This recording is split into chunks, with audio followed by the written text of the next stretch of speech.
The new post-Brexit customs arrangements will be in the spotlight as cross-channel traffic starts to return to normal after the holidays. The UK is attempting to speed up waiting times at ports for transporters by creating new testing centres across the country.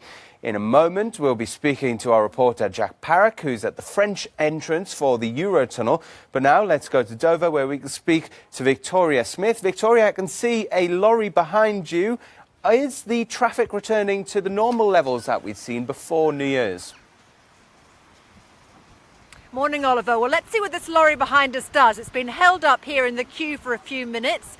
It looks as if it's being turned away. When you see it go round the roundabout, that usually means that the customs officers, the control officers that you can see behind me in yellow, have decided that the vehicle driver does not have the correct documentation. We've seen that happening a few times. There's a lot of documentation for these lorry drivers to get across in a relatively short time. So there is a bit of traffic building because of the time it takes just to get these checks through. Now, the government is trying to speed things up. They desperately don't want a repeat of what we saw with the queues running up to Christmas. So they are installing more COVID testing sites because, of course, the lorry drivers need to have a negative COVID test to get through, as well as all the new documents. There are 5 new COVID testing sites in service stations around the country. That's a total of 15. Now, one of them is going to be a few miles inland from the busy port here, and that's causing controversy.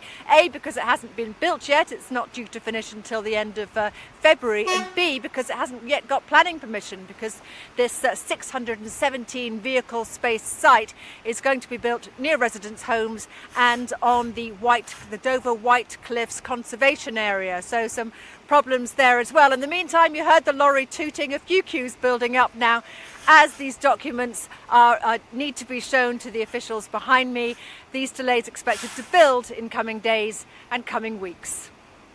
Thanks very much. And checks not only in the UK but also in France. Let's cross over to our reporter Jack Parrock, who stood by the French entrance for Eurotunnel.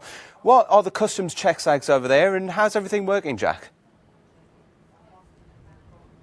Hi there, Oliver. Well, I've just also been at the ferry port, and everything so far has been running relatively smoothly on this side. There are obviously these new checks and new paperwork that needs to be done on either side. I'm actually just in the sort of truck stop where the drivers can stop and have a moment before they then go through the customs checks.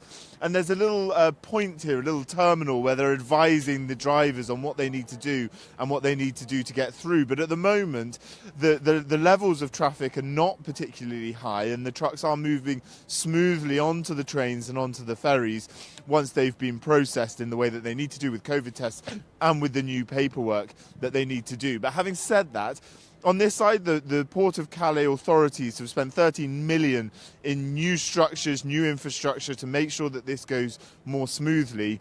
And we know that actually there has been a lot of companies and hauliers who have decided that during this period, a week either side of the new year, because of this new paperwork, because of the new measures that have come in, that they are concerned about high levels of traffic, and therefore, rather than sending their trucks into the potential for blockages, they have decided that they will actually stockpile on either side and wait potentially until further on in January, even early February, before they start really putting their operations back in fully.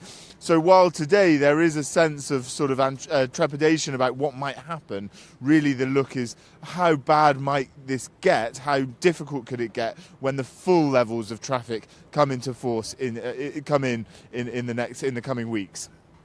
Jack Parrock joining us there from the French side of the border. Victoria Smith over in the UK. Thank you very much to the two